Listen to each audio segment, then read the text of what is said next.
Welcome to the Brave Healing Podcast, everybody. I'm Laura DeFranco, the CEO of Brave Healer Productions, where we're changing the world one brave word at a time around here.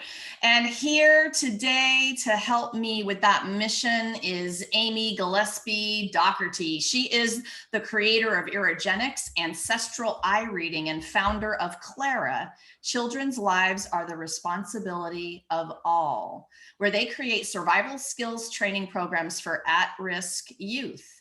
Amy is the lead author for a new book coming May 4th called The Ancestors Within, Reveal and Heal the Ancient Memories You Carry. And you guys are going to find Amy all hooked up down in our show notes with her website, irigenics.com. Welcome, Amy. Hey, thank you. Great to be here. Thank you, Laura. I am excited to be here with you today. We've done one or two of these book collaborations over the last year, and I have to say that this particular one had a very palpable magical juju energy to it. And I know you know that too, because you've been feeling it. The field of ancestral healing has been evolving and I believe just emerging into kind of mainstream, just our consciousness. So tell me your story. Like, how did you get started with all of this? Well, the story of my life would be way too long. So I'll tell you my ancestral story, which is that I was adopted at birth and did not really know anything about my birth parents other than that they were too young. But my adopted family was so gracious through my years of, I want to know who they were. I want to know who I am. And as an adult, I look back and think, oh gosh, Amy. So I was working in ancestral eye reading, something I created as a survival skill program after I got back from Mozambique, Africa, and working with Department of Corrections, Boys and Girls Clubs, social workers, and moved to Virginia, where I began working at the holistic fairs, doing ancestral eye reading at the shows. And I joined a wonderful mastermind group, your mastermind group, Laura DeFranco. And in there 1 week, the question was, what's your vision? What do you do that you love that the world wants to help you succeed at? And the answer came to me as I was working on my vision work that morning, was all the aspects of ancestry, engaging our ancestors, discovering our ancestors, embracing them. Now, being adopted, I grew up with that whole, I don't know anything. I don't know anything about them. I'm adopted. But over years of study, and you'll get to learn more about it in my chapter in the book, I discovered that my ancestors were inside of me the entire time. My gifts, my skills, my temper tantrums, my traumas, they were all theirs. And so this was really an opportunity to show people who think they can't know their ancestors that they can. I love this part of your story because you're going to wake a lot of people up to that one thing and give them some very interesting things to think about and hope. And I love it. So why, that's one powerful reason, but why else should people be interested and excited about learning about their ancestors? What's in this for us? The skin in the game, huh? Well, the thing is, as you hear me plug all the time, your ancestors have waited your whole life for this moment. They've waited for you to recognize and know them and to really embrace the gifts that are inside of you. So people like me who grew up thinking, I don't know who they are, I want to know who they are, we've been looking forever. But people who haven't been looking can suddenly discover that things like that coworker who never listens to them could be an ancestral pattern that's available for healing or resolving during their lifetime, that they can have a new trajectory, that they can unhook some of these patterns that happen over and over. People who always get into a bad contract, a bad relationship, these repeat patterns where they're just having trauma over and over can suddenly recognize that what this is something their ancestors experienced, that now it's kind of like tapping them on the shoulder and saying, hey, is this still a problem for us in 2021? It was in 1758. Is it still an issue? Well, guess what? If you engage it, if you put a lot of emotion and trauma in it, it's still a problem. If you're like, they never listen to me anyway, then it's not a problem anymore. And so we really have this great opportunity to change some of the course of our days and the feel of our life by just really upscaling. Oh my goodness, I want to talk a little bit more about the awareness you just dropped, because it's all about awareness, right? So the awareness of the repeated patterns in our life. Tell me what else you want to say about that.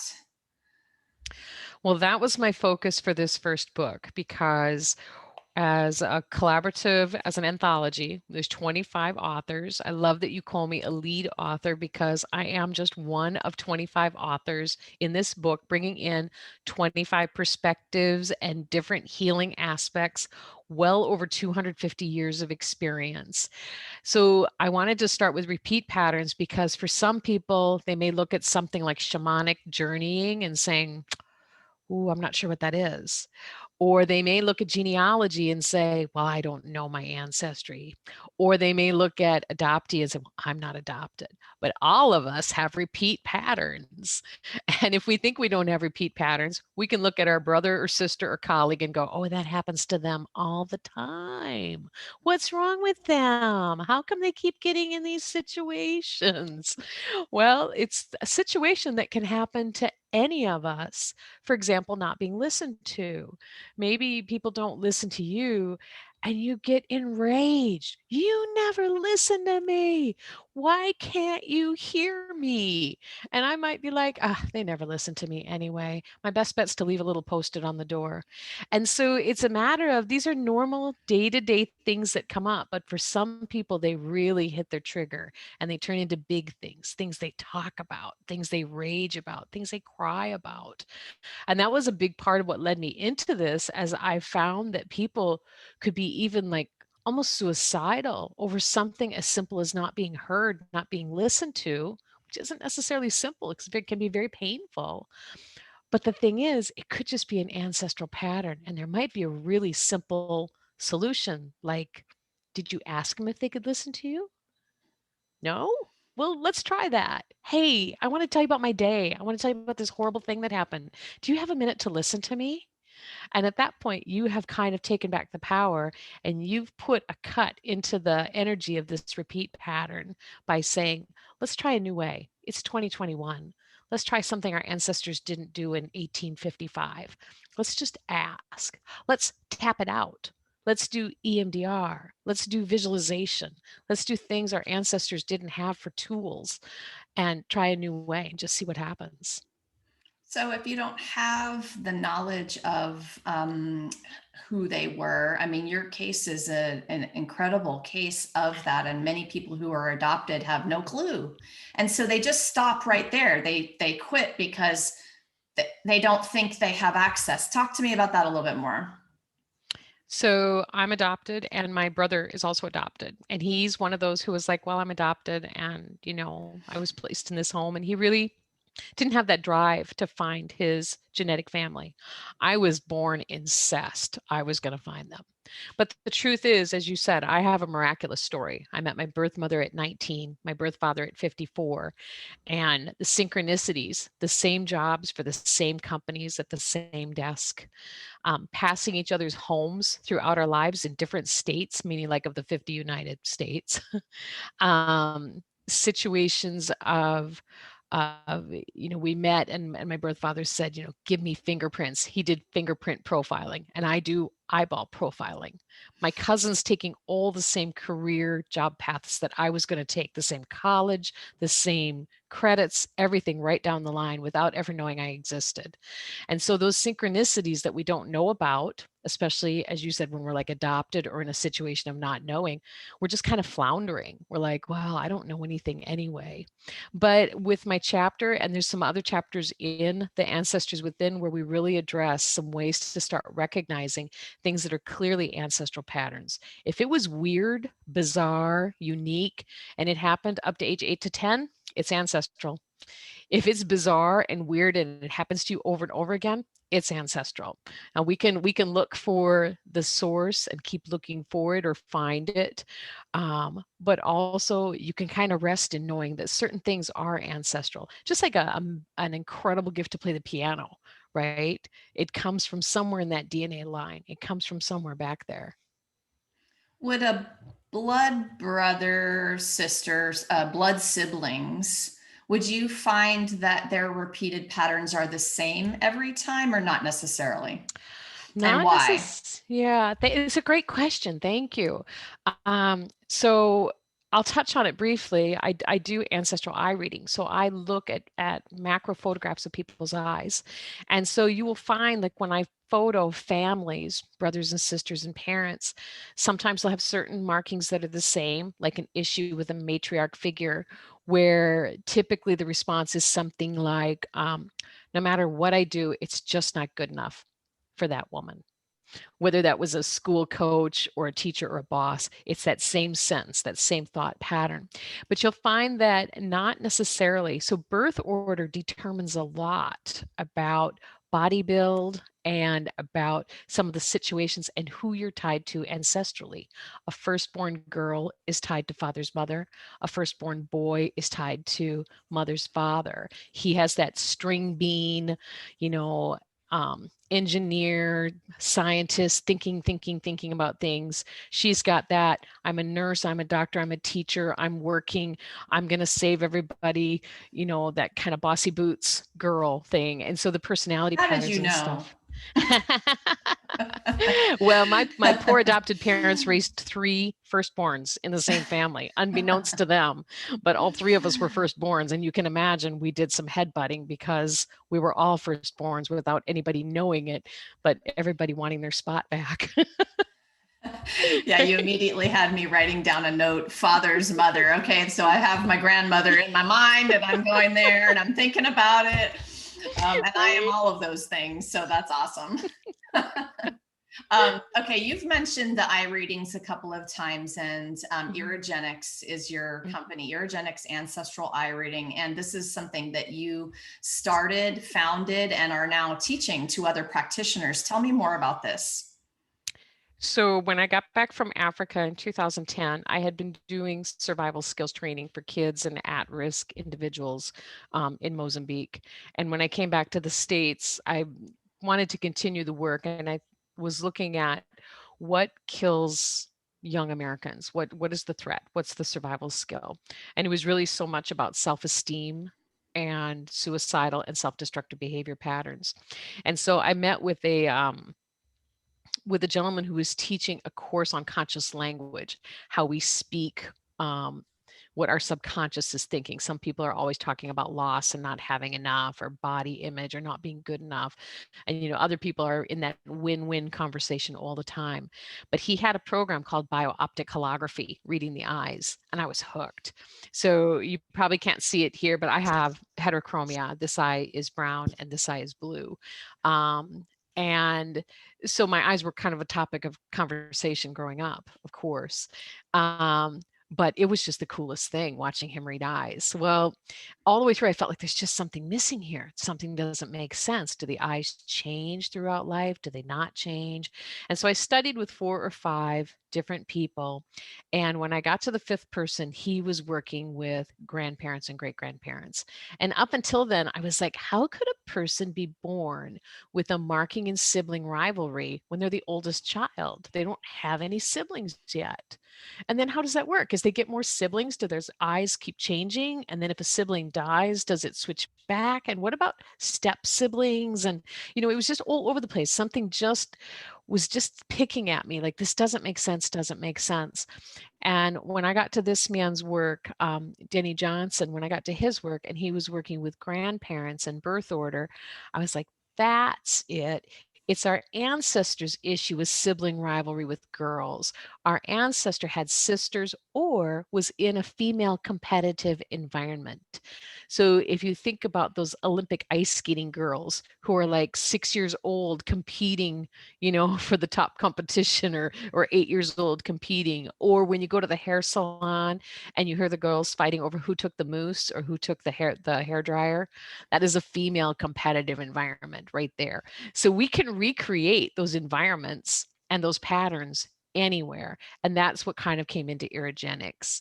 And Irigenics basically means, Ira is the iris or the rainbow, the color strom, and genics is the study of genetics. And so Irigenics is looking at ancestral patterns in the eyes and what shows up. So I see things like escape patterns, let me up, let me go, let me out, religious oppression. You can't marry that person, you can't wear that lipstick, you can't wear that dress, sibling rivalry, competitive rivalries. It's really absolutely fascinating. And oftentimes ancestral images or energetic imprints will show up in the eyes, where it's almost as if you see your great grandfather right there. You could take a clip of the picture and pull it out of there and be like, wow, where'd you get that picture of great grandpa Joe?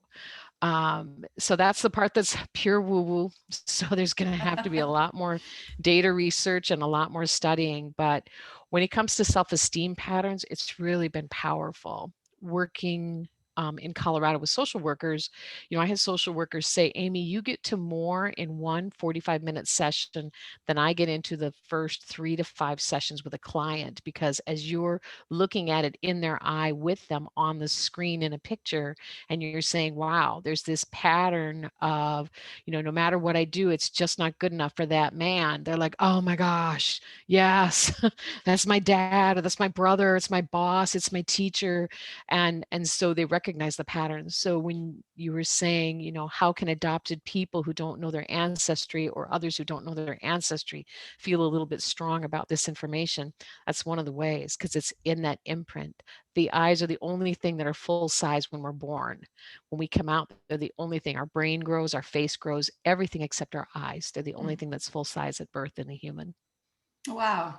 So, and I'm hearing that the awareness that they are kind of waking up to in that moment is part of the healing. It's part of the transformation, because when they understand that pattern, right? That's really step one, is to understand it's a pattern.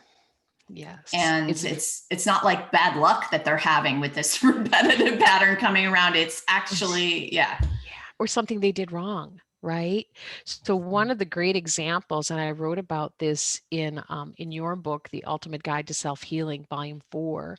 I wrote about the experience during pregnancy, the in utero experience, and how oftentimes, if there's been a fear from the start of the pregnancy, like if you think about military pregnancies where the man's about to go on active duty, or where the father's about to go on active duty, and now the mom just finds out she's pregnant, and it's like, oh my gosh, I'm not ready for baby right now. Or someone who's just gotten pregnant too young. And so oftentimes that child is born with this just cellular imprint of, it's all my fault. And you'll hear it. They'll make comments like, oh, I don't know what's wrong with me. It's really my fault. Don't even think about it. It's my own fault. And it's where the parent's life trajectory changed with the birth of the child. And it shows up in the eyes so clearly in self-esteem and this feeling of not being good enough, like there's something wrong with them. And they can't hear, I love you, no matter how many times their parent tries to tell them. They just can't get it because their cells are screaming, you didn't want me. Mm. Nobody did anything wrong. Nobody did anything wrong. Look at us now in COVID. Any pregnant woman right now would be saying, oh my gosh, I wish I wasn't pregnant right now. I don't want to wear a mask while delivering a baby. I don't want to, you know what I mean? I don't want to be going into that clinic with, with my pregnancy. I'm scared. And so these children are going to possibly, quite likely, have some strong challenges with feeling like there's something wrong with them, or some feelings of guilt. And we've really just got to tell them the rest of the story. We did want you. In the beginning, we were like, oh no, not right now, not right now. But it wasn't you. It was just that. It wasn't you. And sometimes when we can get to that story, that awareness, as you said, can just heal everything. Knowing it's not me, it's simply some part of what was woven in my cellular memory that makes it feel really intense and gives me that trigger. So now I can choose how I'm going to react to that trigger. It's all about how we respond. Yes, beautiful. So we're talking about these books today, you guys, and Amy wrote that beautiful chapter in Ultimate Guide. We're about to publish and present to you this entire book, The Ancestors Within, with all of the experts who are stepping up to teach. Of course, they're sharing each their individual, unique, amazing stories, like Amy's times 24 more. Like, you just won't believe the healing that you'll feel in the story itself. But they're also stepping up as experts to teach a different way that you can go at this discovery, this self-discovery, and the awareness that we're talking about today. The book is so powerful. But you were an author before these books. And so I was hoping that you would tell us a little bit about your other books. Yes, so I mentioned being in Africa. And we were just talking about the amazing Laura DeFranco, the Thank you for Ultimate that. Healing Guide. Yes. But I was in Mozambique, Africa, and I wrote 6 years in Mozambique, Things I Haven't Told Mom. And that's available on Amazon, as well as my book, The Lost Scribe, which is the 6 Years in Mozambique is a memoir, and The Lost Scribe just as well could be. It is a fiction story, a series of fiction stories, and it starts with the heroine, Miss Maddie Claire Owens, and some really wild spiritual experiences that she was not expecting in her life that happened down in Cancun while attending a friend's wedding. And so we'll be seeing more of that book series coming out next year after I get the first two, The Ancestors Within, out. A fellow passionate writer, which is something that I love about you. The writing is the healing for me, and the healing moves through those words to our audience. And so if you're listening, you can go over to Amazon and find Amy's books, of course. And The Ancestors Within is coming out May 4th. So, of course, if you're listening to this as a recording after the 4th, you can pop over there and grab it too. But if you're listening beforehand, we're going to have a pretty awesome launch party on May 4th at 10 a.m. Eastern. We're going to be live streaming onto Brave Badass Healers business page on Facebook. And I'll have some information down in the show notes for you guys about that, so you can come and find us and listen in to all of the authors that we're going to have chatting about their chapters. So Amy, let's talk for another minute about The Ancestors Within. I know you're excited about this launch. Tell me a little bit more about these authors and the chapters, and just whatever you want us to know about the book. So there is a Facebook open community page called the Ancestors Within Community, and all of the authors are there putting in a little bit about their chapters and what they do. But we have everything from doctors to genealogists to ministers to those who are shamanic healers, those who work in hypnosis. There's really an amazing menagerie, and the way these 25 authors all came together so quickly within just a few days and said, oh my gosh, yes, my ancestors have been waiting my whole life for this moment. I'm supposed to be in this book. But they're tools. And what's beautiful is, so here I am writing about being adopted. You go back a few more chapters and you find someone who's adopting, who's in a foreign country adopting a baby. And you go a few more chapters and you've got someone who is sure that she's lived with her family her whole life and discovers she's adopted when she has a rare blood disorder, a rare disorder that's only genetic, and then discovers, oh, these aren't really my parents. And so you'll find those kind of synchronicities in the 25 chapters, where one person will start something, 3 chapters later, someone else will pick up another aspect of their perspective on ancestry. We've got everything from going to the roots of your ancestors and collecting the soil to plant a family tree. Loved and that honor chapter. your ancestors. I love that chapter. Yes. Or an ancestral garden, an ancestral, a little ancestral spot. to, again, meditating and visualizing and how it is when we think we've heard our ancestors, or we just saw daffodils or a butterfly or something else that makes us think they're close by, just all that synchronicity, and 25 online tools included in the book where everyone put forth something extra our reader can go out and do to have a personal experience. And that is just exciting.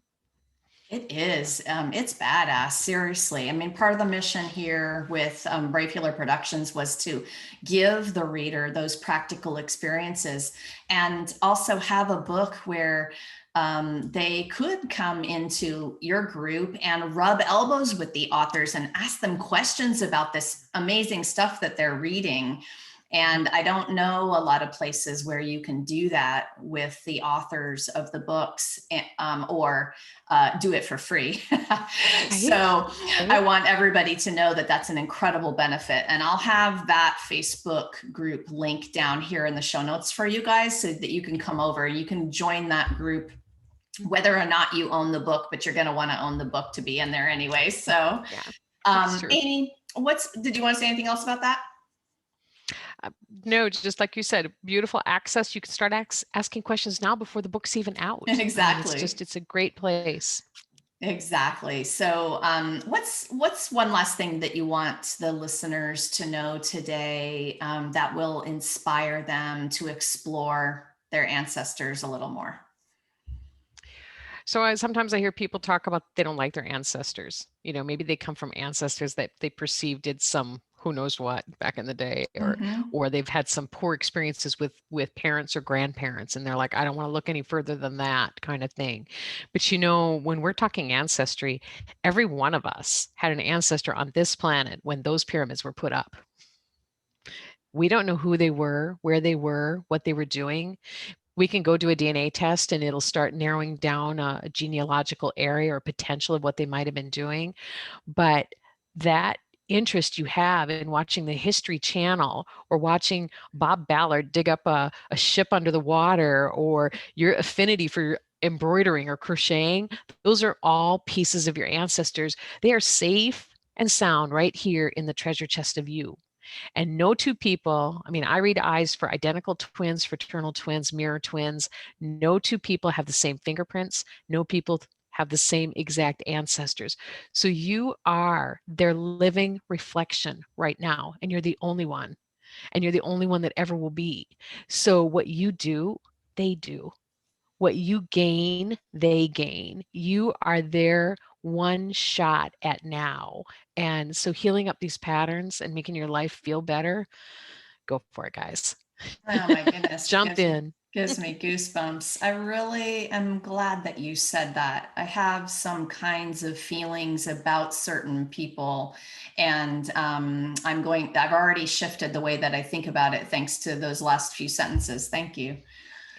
All right, you guys, please join us, Amy and the other 24 authors of The Ancestors Within, for a live stream book launch party on May 4th, 10 a.m. Eastern.